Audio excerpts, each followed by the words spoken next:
Hello everyone and welcome to Aries Gaming. Today I am running more Abyss. I actually just got done doing my Vexor video. I'll edit that and put that up, but I had so much fun running I thought I'd take out my next favorite little guy into the Abyss here, which is this Damavik frigate. Alright, so you can run Abysses in a solo cruiser, 2 destroyers, or 3 frigates. So it's meant for you and your buddies to be like going in there and doing stuff. And I've done that before. It's a blast to fly with other people, but you don't have to take 3 frigates in it. You can just open one for 3 frigates. It takes 3 filaments to do it. And then you just go in by yourself. And if you can handle the stuff in there, then you win. So this is my solo T1 Firestorm Damavik.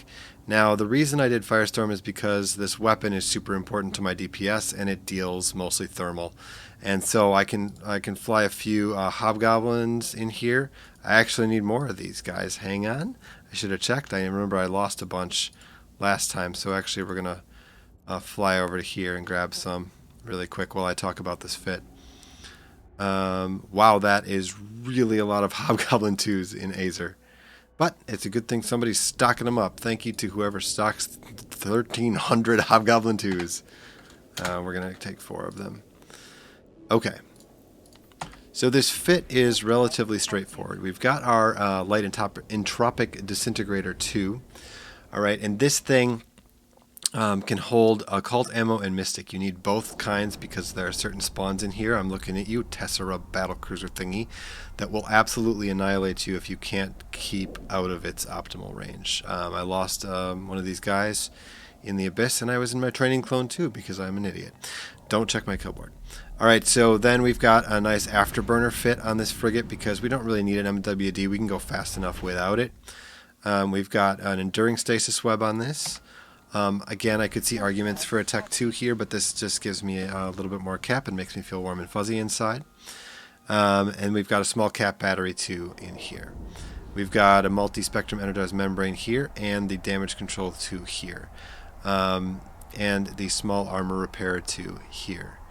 And we have basically just tank up here. Explosive resist, kinetic resist, thermal resist. And so our resists are actually really good on this ship. Notice we only have 900 armor hit points. Again, when you're in the Abyss, the armor amount of the buffer tank that you have doesn't really matter. It only matters how much resist you have and how much reps you can get back. And so this ship's rep is not amazing. 20.4 HP a second is not that good. You saw the cruiser we were running in the last video was getting me up to 40 hit points a second, so it was basically double the amount of rep. The resists weren't nearly as good, but the amount of rep was pretty high up. And then we have, well, normally we run 5 Hob 2s in here, but we forgot that we got ours blown up last time, and so we are running only 1 right now. We're on our way to Azer to remedy that. And of course we carry both types of ammo. Our short-range Occult ammo, which we run for almost everything, and then our longer range Mystic ammo, which we run against basically just a couple of spawns, and if you don't have it, you're totally boned. This fit's a little more expensive than the cruiser, so you're looking at about 70 mil for this. But as you'll see, the loot is 3 times as good, and the clear speed, at least my clear speed in this, is actually faster than in the Vexor. So I have pretty good skills for our little guy here. But it's a pretty tanky little thing too. So, you know, we'll go run some Abyss in this. So I will cut to that section right now, after I tell you that the link is in the description down below, unless you're in the southern hemisphere, in which case it's above. Okay, into the Abyss. So in order to get in here by ourselves, we need to activate this for 3 frigates.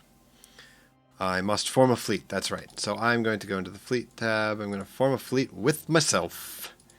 It's a lonely fleet. And now I have to wait until the session change has completed, whatever that is. Nobody knows what sessions change. Forget it. I can't speaky. Now we're going to activate this for the fleet. Now in the cruiser one, they just shoot you right in, but this guy you actually have to like go into it. So here we go. Let's try not to blow up. And so we're going to see what's in the first room, and we're going to see what we do accordingly. We've got our Occult in, since that's our default ammo, basically. So it's a Lucid Watchman and whatever this thing is. So we're going to burn in on these guys. And there is a short-range multi-body tracking. We don't care about that. The Lancer, I guess we're going with the Lancer first because he's closer. I don't know the correct order for these guys, but he's hitting me very hard, so I think we'll take him out first.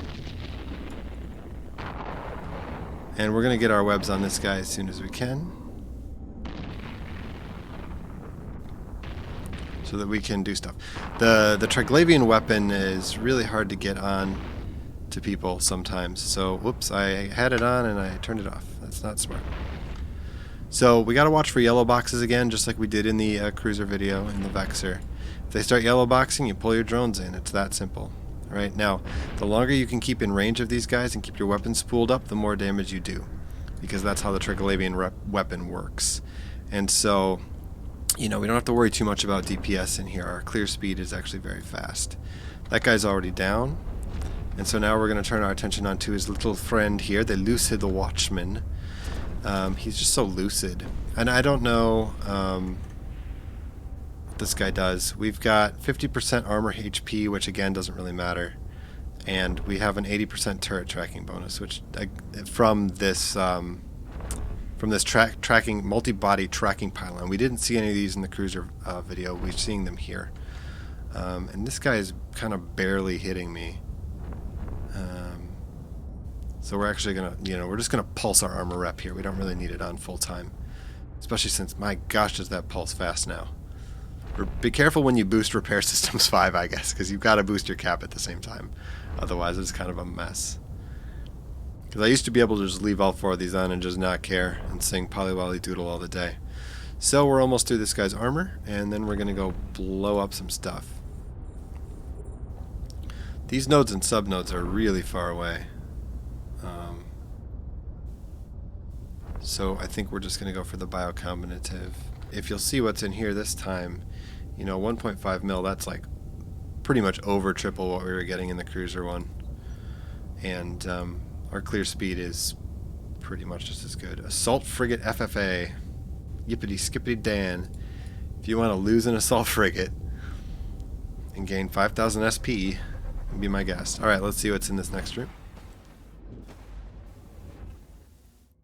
Skybreaker Disparu to attacker pacifier. So this is a Skybreaker guy. Now the problem is the Skybreaker will absolutely shred our drones. So we're going to have to do this pretty much without the use of our drones. Or do we just bring them out because we're scared about the damage these things can do to us? I think we just do. And then if the Skybreaker starts really whomping us, see, they're already going to die though. We better put them away. We're just going to have to, you know, be smart and do our thing here. I think I took a blast of damage there, but I think we can survive this. Here comes some missiles, but they didn't do too much. Because the Skybreaker has the splash weapon, right? Because these are Edencom ships. But this first pacifier is dead. Well, he went down like a sack of potatoes once I got through his shield. I think these guys are shield tanked, so I'm feeling a little bit better already. So we're going to get in range of this guy, and we're going to shoot him with hot Triglavian lead. And we're going to, you know, taunt him and call him names. We're inside of a shield booster, anti-shield booster cloud, which we don't care about because we're not shield boosting. We just don't care at all. So yeah, our little drones, they kind of got beat up by the Skybreaker. So, you know, be careful and know your spawns because if you start losing stuff, it's no bueno. So that guy blew up, and now we're going to go get his little friend here, the Skybreaker Disparu troop. And so he will go down pretty quick. And let's grab him with a web so that we can actually get in there and do some stuff. I'm going to start pulsing my armor wrap at this point. And my weapon's going to go kick his butt. So now it's finally Triglavian versus Edencom. Let's see which one's better. Hint, it's Triglavian. Because there's only one of me, and his weapon sucks against one thing. It's really good against a lot of things. Very good at shredding drones. And a bunch of little things, but one of these by themselves is not that big of a deal. Alright, so we better pulse this once. Put some hit points back there. And maybe again, since that didn't really get me as much as I wanted. And now that we're through his shield, for the most part, he's going to drop real quick. Yep, there we go. And now we can actually get our drones out, blow up the biocombinative cache, and if we get close to... We're going to heal up all the way. If we find that we're getting closer to one of these, but again, we're getting farther away from all of them, so we're not going to go for those. We'll get the biocombinative because there's always good stuff in there, and then we'll go through the gate to the next room.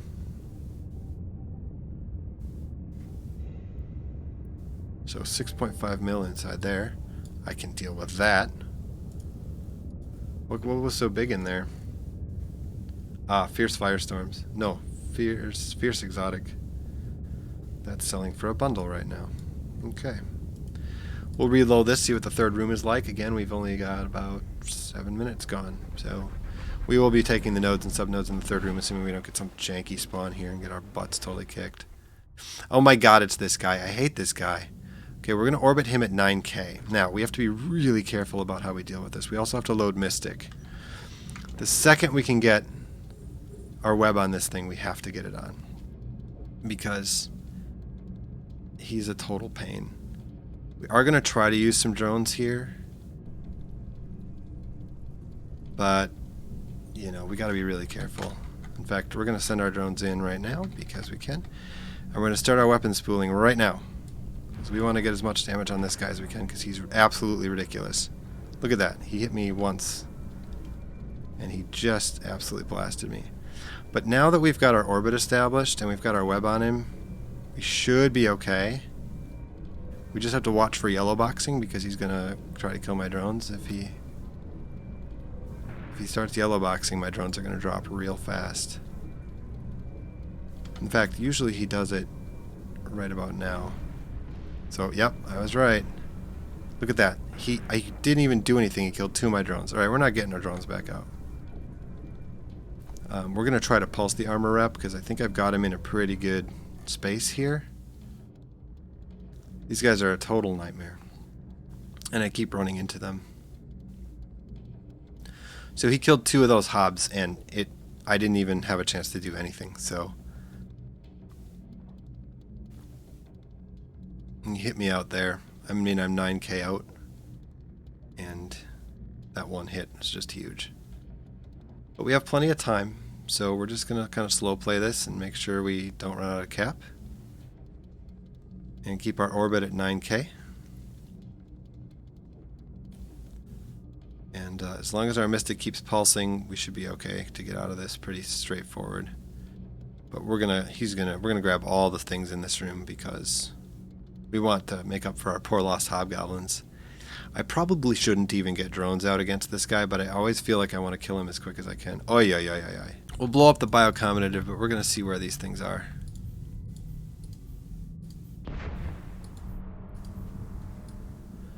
Looks like there's 2 of them over here. So we'll at least grab these 2. We'll see if there's anything inside first. Send our drones out and see what's in here. Wow. Great. Okay, so we're stuck on a rock. So we are going to have to manually pilot. This extraction node is stuck to the side of this rock. But we're going to get it. We've still got 9 minutes left. We're probably even going to go get the third one. Even though it's usually full of hot garbage and it's probably not worth my time. It feels bad to leave treasure just sitting around, you know? You know how it is. You know how it feels to leave treasure just sitting around. But we'll fly over there, see if there's anything in it at all. Oh, we gotta go get the biocombinative first, in case we change our minds. We didn't get a battleship spawn this time, but those are pretty easy. You burn in on them. You know, make sure you keep a little bit of traversal, and if you orbit them at 500, even with your especially with your afterburner on, they're not going to be able to hit you at all. And you can just spool up on them, and you have enough DPS to clear them. It takes about 3 minutes to kill one of the battleship spawns. The hardest one's about 3.5 minutes, so that's really not even going to cost you that much time. So that's why this is what I mostly run in T1 Triple-frigate Abyss with the Damavik. This was an especially good run. You average about 6 or 7 million per run, but sometimes you get big ones, and we haven't even picked this one up yet. So, yeah. Oh, it's not that far away. Let's go get it. Fine. This is for Steve and Larry, the 2 hobgoblins that got killed off by that Tessera battlecruiser. Then there's nothing inside of it. It's just a bait. It's a bait. We're going to return our drones to the bay, and we are going to get our little Damavik buns out of here. Firestorm filaments are very cheap because nobody wants to run Firestorm. So if you figure out a really good way to run Firestorm, then you can really rake it in. But I think that if it was possible, somebody would have done it by now. Because the Firestorm bonus to armor hit points isn't really a bonus at all. Like, I'm running Firestorms in this Damavik because my weapon deals thermal, but I could probably switch to the explosive one, whatever that is. I don't remember because I don't run it very often. What is it? This one, but this doesn't, I mean, penalty to explosive resistance, but still a bonus to shield hit points, so it's like, you know, what are my shield hit points on this? 240, whoopity ding dong. So it's probably not the best filament. The thermal one's probably the best, I would guess. Docking permission requested. Because shields have really high explosive resist anyways, so if I was going to do that, I would do it in some kind of shield tank laser boat. I wonder if an Astero could do these. That would be really fun. I wonder if I could put together some sort of... Okay, that's for a different video, but that's kind of a fun idea. It's not really bonused for anything good, though. Got a lot of juicy mids for shield tank, though. You could maybe passive this and have lasers, so...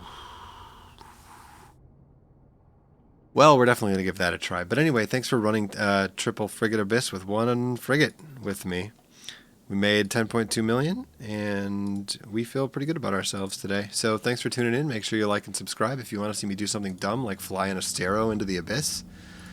Because I think that's definitely something I'm going to try. All right. See you later.